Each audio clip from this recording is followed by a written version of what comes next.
Hello viewers, আসসালামু আলাইকুম। আমার আজকের আয়োজনে থাকছে আলুর দম। শীতকালের অন্যতম রেসিপি আলুর দম। শীতের সময় নতুন আলু দিয়ে আলুর দম খেতে বেশি ভালো লাগে। আজকের আলুর দম খুবই টেস্টি হয়েছিল।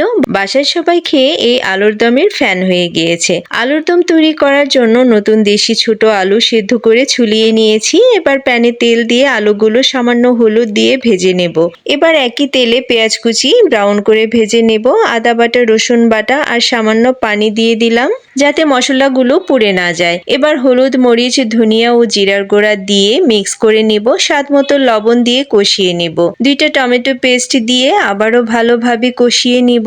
তারপর ভেজে রাখা আলুগুলো দিয়ে মশলার সাথে মিক্স করে নেব। খুব ভালোভাবে কষিয়ে নিচ্ছি। কষানো হয়ে গেলে 2 টেবিল চামচ টক দই দিয়ে দিলাম। টক দই মিক্স করে 1 চামচ চিনি দিয়ে দিলাম। এতে করে স্বাদের ব্যালেন্সটা ঠিক থাকবে। এবার সামান্য পানি দিয়ে ঢাকনা দিয়ে ঢেকে 5-6 মিনিট কুক করে নেব। 5-6 মিনিট পর ঢাকনা খুলে দিয়ে দিলাম টুকরো করা কাঁচামরিচ, 2 চা চামচ ঘি আর ধনেপাতা কুচি। নেড়ে চেড়ে মিক্স করে দমে রান্না করে নিলেই তৈরি হয়ে গেল মজাদার আলুর দম। It's ready to serve.